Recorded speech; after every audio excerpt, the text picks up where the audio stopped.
It's the home of Shakespeare, football, and mushy peas. It's a place of happy valleys and friends in the north. It's gritty, outlandish. It's a cracker. If it has a heartbeat, you'll find it here.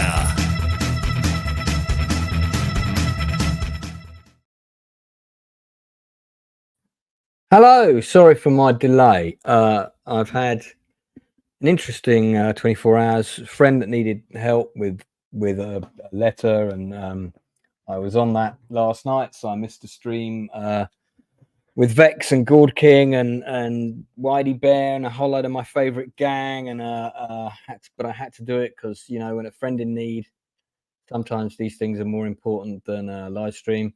I also had another call today which kept me on the phone. So I'd already moved this stream a couple of times, and I was determined not to do it because I saw this drama the other day and I thought, well, I want to talk about this. It's good. I've got one strong criticism about it, but on the whole, this definitely is a show that has earned a best of British drama. So let's talk about it. We're going to be talking about Douglas is Cancelled. So Douglas is Cancelled is a 4-part drama. It's currently available on ITV X. It stars Hugh Bonneville and Karen Gillan, as well as a couple of other actors of mine who are personal favourites. And it's basically about a television presenter, Douglas, who's a very, very popular man, and his co-presenter, who's played by Karen Gillan, who looks up to him and has kind of grown under his tutelage, as it were.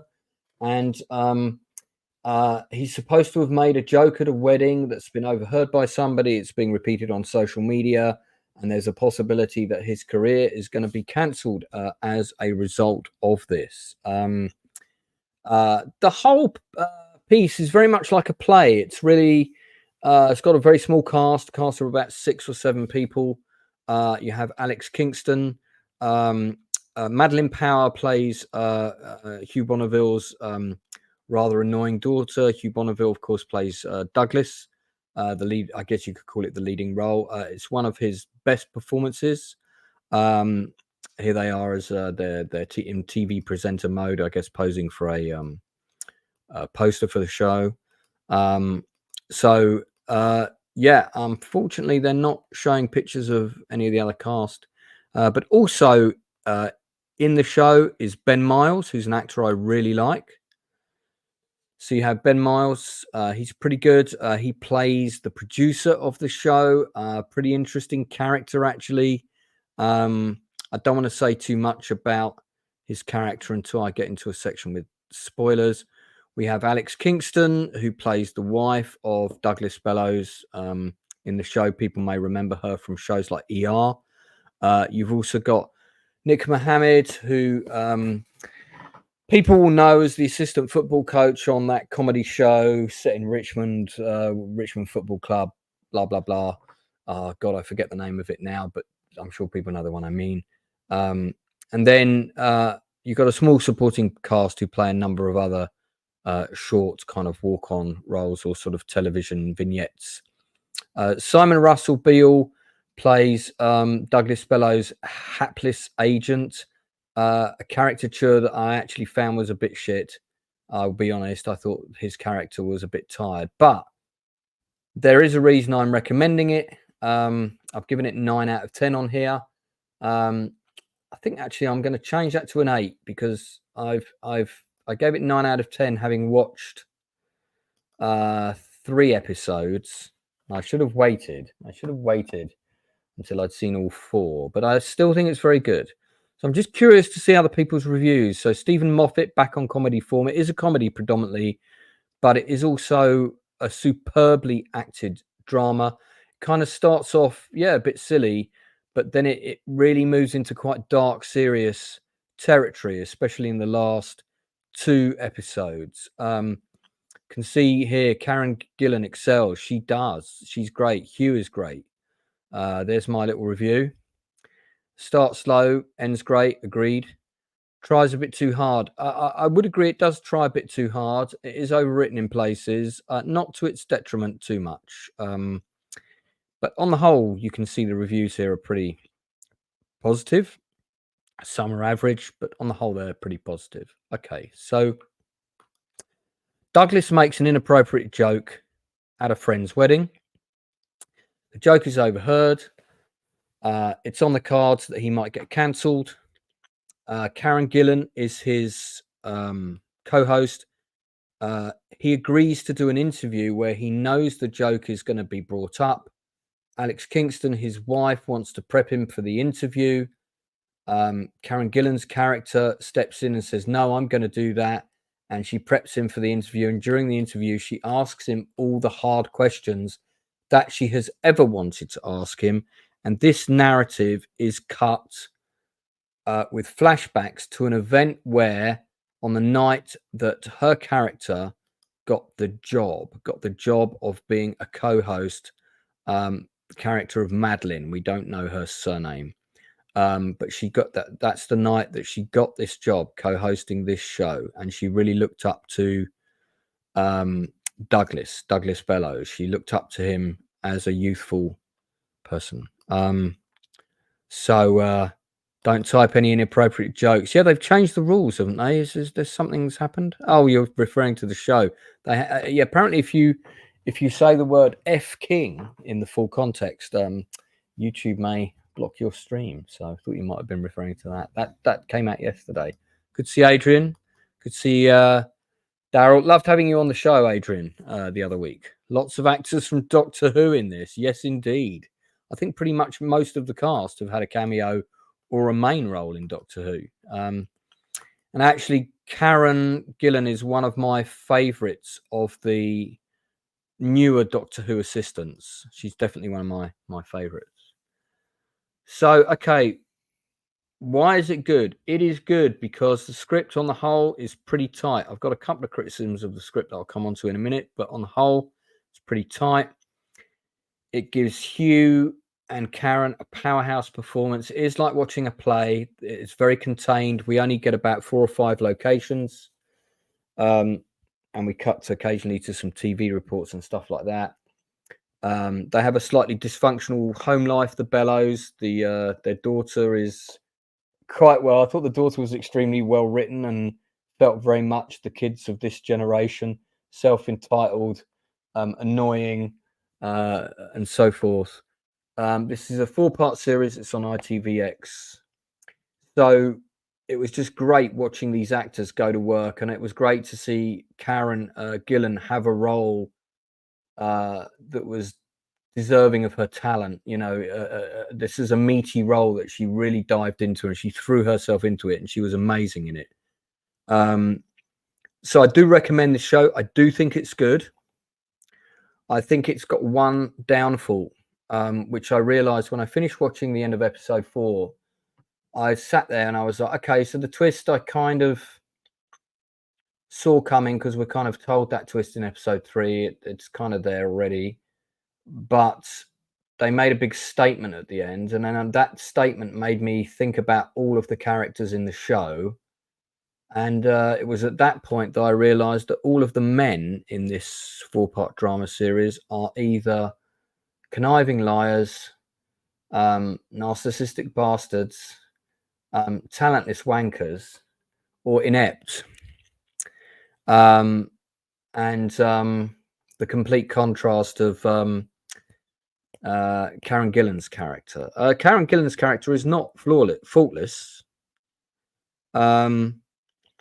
She has an incredible scene with Ben Miles that begins in episode 3, and we see a bit more of it in episode 4.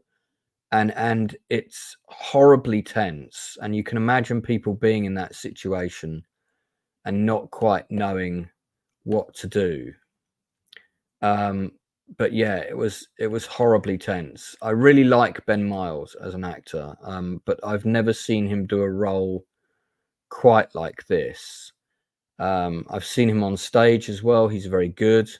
I don't know if there's any pictures of him in this show on his IMDb. Let's have a quick look in announcement. I've not seen that. No, I don't think so. But yeah, he's a great actor, really good caliber actor.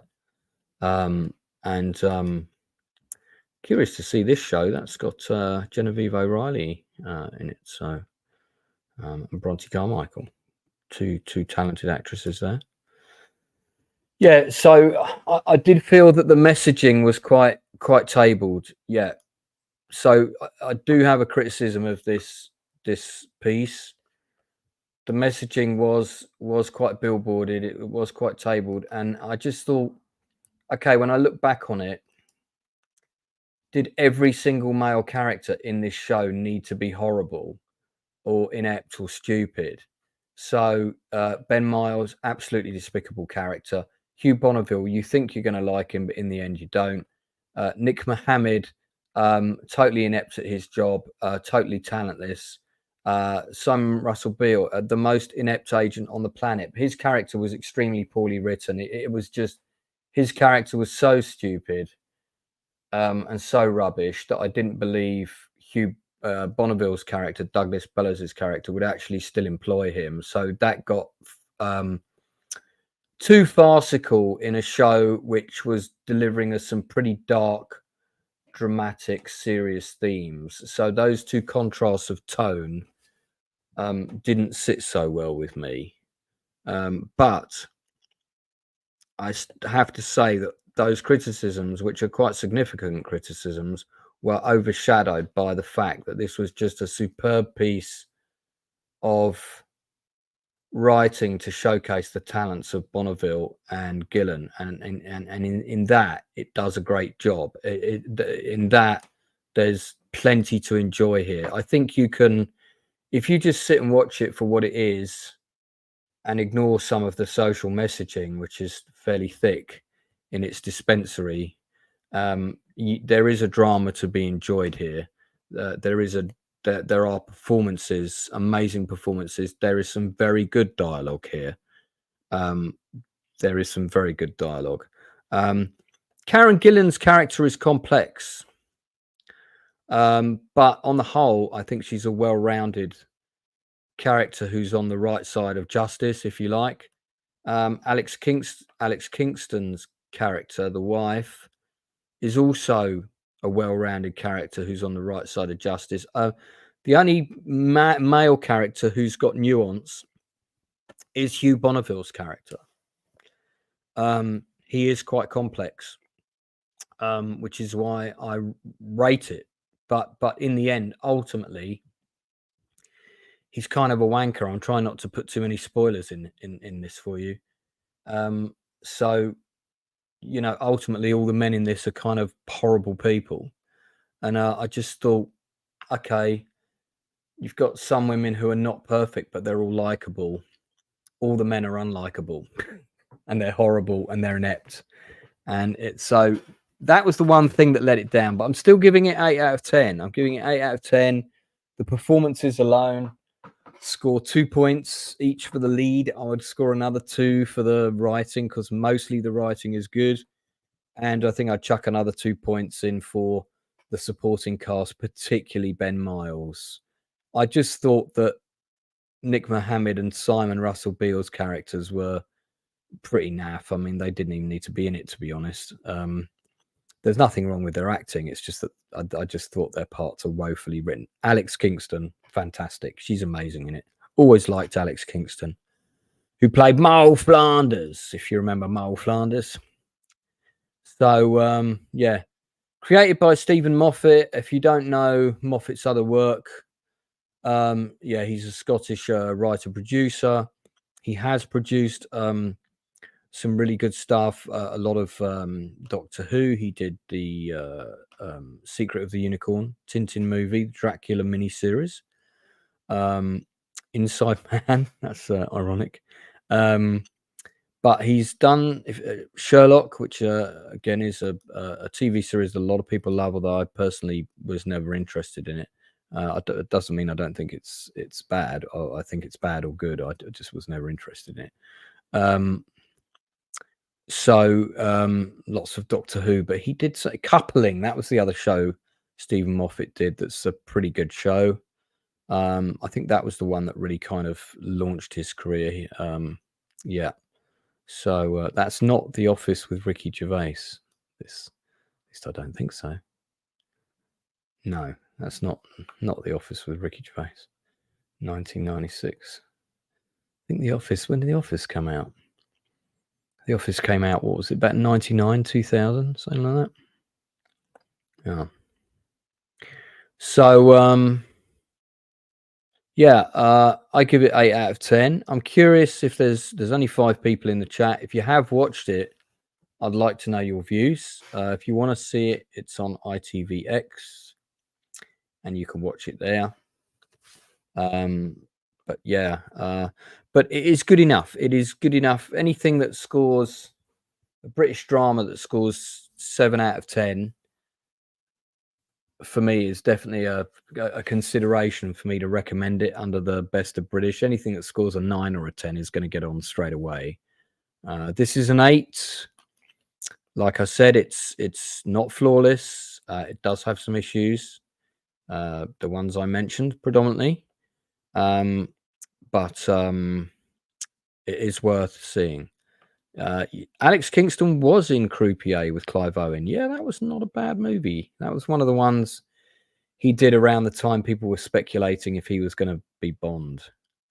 So let us know when you've seen it, Tom. I'll be curious. My father pointed out in the 70s that all men in the commercials were the butt of the joke. Including the... Do you remember that? That was the milk tray ads. Shall we see if we can find one of those? That might be quite fun. Let's see if we can have a quick look. Hold on. Totally relevant, of course, to the topic that we're discussing. Yeah, because 1970s. Oh, hang on. I think I'm supposed to be. Well, I'm not supposed to be, but I was invited on the stream, which I can see is live now. So I'll wrap this up quickly because it's only a best of British things are pretty short. So yeah, milk tray adverts from the 1970s. In case you've never seen them, they're kind of James Bond-esque, and it's all about a man trying to give a woman the ultimate gift, a box of chocolates.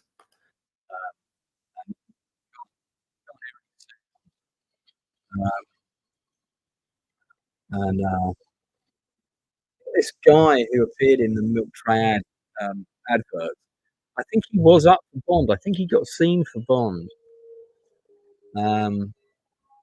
Yeah, there's about sort of like 6 or 7 of these. I think if you go on YouTube, you'll see them all. There's a whole section of them. They're hilarious.